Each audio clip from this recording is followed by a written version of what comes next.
Apalagi kalau sampai Partai Demokrat kubu KLB membawa kasus dualisme partai ke PT UN. Jangankan nama Partai Demokrat, nama AHY pun bisa-bisa hilang dari catatan perpolitikan negeri. Semua proyek mangkrak SBY rampung di tangan Jokowi, kecuali satu.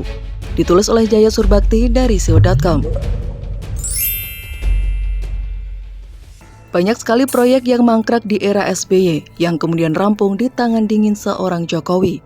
Bukan cuma proyek yang tersendat karena ketidaktegasan sistem kepemimpinan di masa lalu dan rumitnya birokrasi, juga proyek yang sepertinya sudah mustahil untuk diselesaikan, pun kelar tanpa tersisa oleh jerih payah Jokowi. Sebut saja proyek SPAM unggulan di Pasuruan, proyek Bandara Kertajati di Majalengka, proyek ruas tol Pemalang Semarang di Jawa Tengah, proyek ruas tol Cimanggis Cibitung di Jawa Barat, proyek 2 bendungan anti banjir Jakarta di Sukamahi dan Ciawi.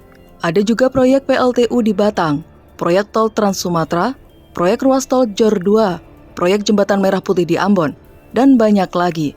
Terlalu banyak untuk disebutkan semua di sini. Untuk proyek kereta api pengangkut batubara di Kalimantan Tengah dan proyek Wisma Atlet Hambalang pun dalam waktu dekat akan segera dirampungkan juga. Untung Indonesia dianugerahi seorang Jokowi yang pekerja keras dan cerdas, sehingga proyek mangkrak yang berpotensi merugikan keuangan negara itu pun bisa diubah menjadi potensi investasi dan ladang pendapatan buat negara. Namun ada satu proyek mangkrak SBY yang sepertinya akan sulit bagi Jokowi untuk menggarapnya juga, yaitu proyek SBY ingin anaknya menjadi pejabat di negeri ini. Sejak ditarik dari kesatuannya di militer dan patut diduga dipaksa masuk ke kontestasi Pilgub DKI Jakarta, AHY adalah salah satu proyek SBY untuk kelak menjadi penerusnya di dunia perpolitikan tanah air.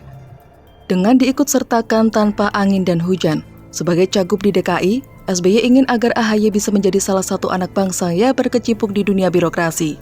Namun apa daya, proyek itu langsung gagal pada langkah pertama. Tidak patah arang, SBY lalu menempatkannya sebagai ketua Kogasma di partai.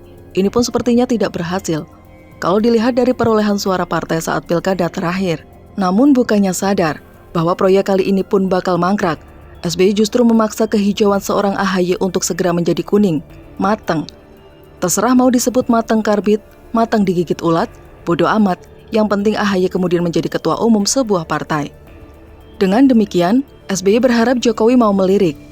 Ya, barangkali posisi-posisi menteri lah, atau kalau nggak ada ya wakil menteri pun jadilah.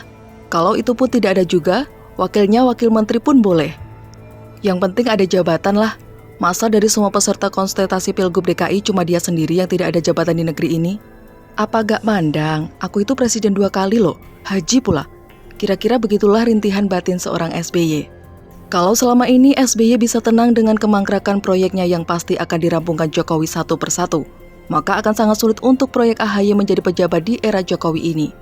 Bukan hanya karena tidak ada posisi yang tepat buat orang yang tidak punya pengalaman sebelumnya, tapi yang paling jelas adalah AHY tidak punya kapasitas apa-apa untuk diberikan amanah dan kepercayaan.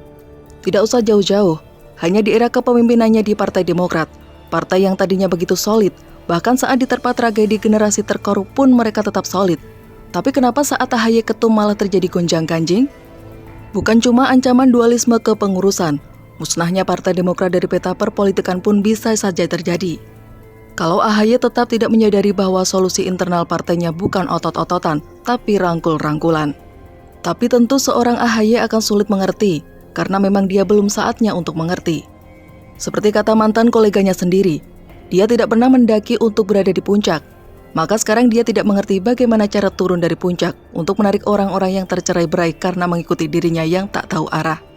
Semua faktor seperti ini yang membuat sulit bagi Jokowi untuk memberikan kepercayaan dan merampungkan proyek mangkrak SBY satu persatu. Bisa jadi ini akan menjadi mangkrak semangkrak-mangkraknya. Apalagi kalau sampai Partai Demokrat kubu KLB membawa kasus dualisme partai ke PT UN. Jangankan nama Partai Demokrat, nama AHY pun bisa-bisa hilang dari catatan perpolitikan negeri.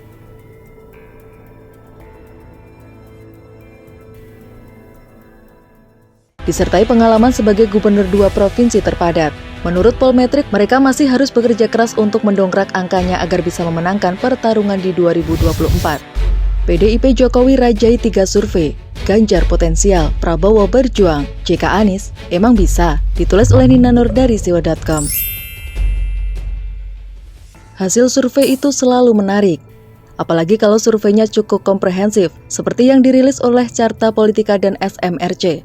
Tidak hanya berisi soal elektabilitas partai dan Capres 2024, juga berisi tentang penilaian terhadap kinerja pemerintah dan situasi ekonomi politik, serta isu-isu terkini. Ada 3 lembaga yang baru saja merilis hasil survei mereka, yakni Carta Politika Indonesia, SMRC, dan Polmark Indonesia. Kita akan fokus pada penilaian terhadap kinerja pemerintahan Presiden Jokowi, elektabilitas partai politik, dan elektabilitas Capres. Dari ketiga survei, ada kesamaan yang sangat penting untuk dikemukakan. Pertama, tingkat kepuasan terhadap kinerja Presiden Jokowi atau pemerintah pusat yang tinggi. Kedua, elektabilitas PDIP yang paling tinggi dan satu-satunya yang berada di atas 20%. Dua hal ini berhubungan dan saling menguatkan. Kita lihat dulu datanya.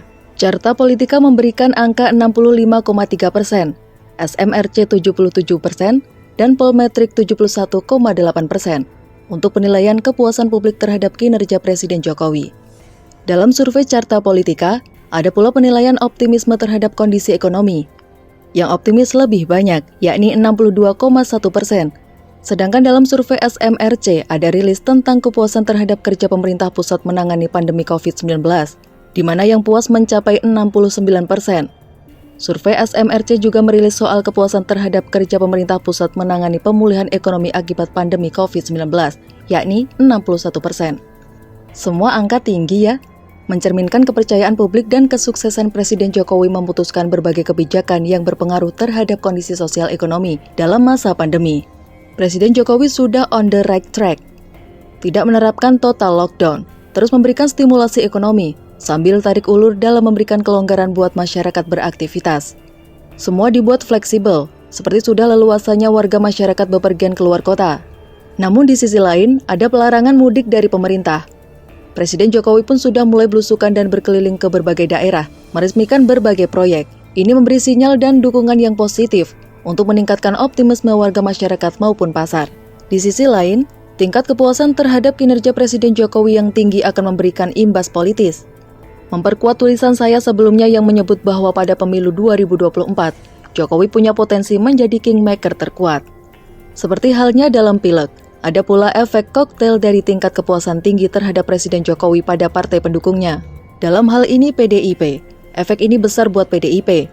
Dan saya kira jadi unsur terbesar yang mampu mempertahankan tingkat elektabilitas PDIP dalam 3 rilis survei, di mana semuanya ada di kisaran 20%, dan tidak ada partai lain yang mampu menyamainya.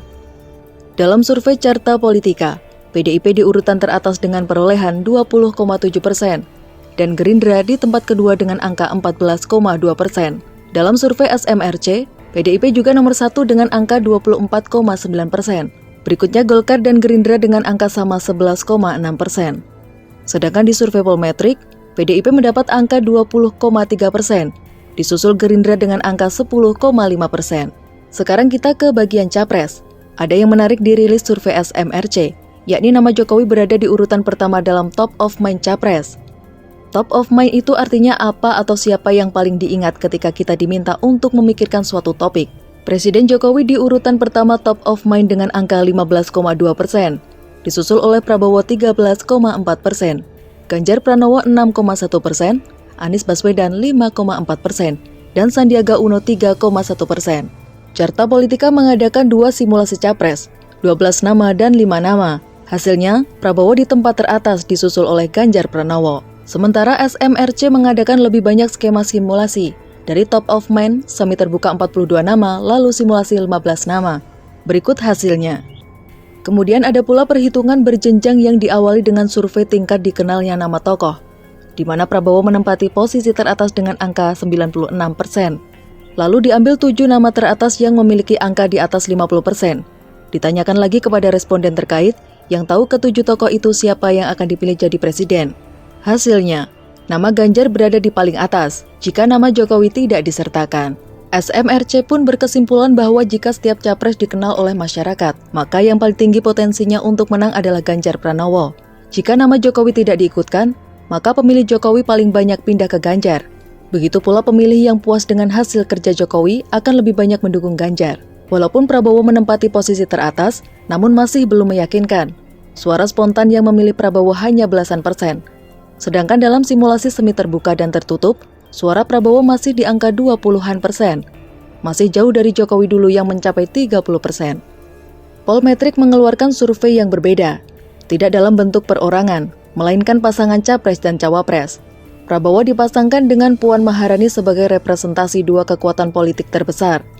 Jika sebagai tokoh senior yang mampu merangkul banyak kekuatan politik, dipasangkan dengan Anies yang dinilai memiliki elektabilitas tinggi. Ganjar dan Khofifah sebagai kombinasi figur nasionalis dan Islam, disertai pengalaman sebagai gubernur dua provinsi terpadat. RK dan AHY sebagai figur muda, didukung mesin politik yang solid dan masa yang lebih cair.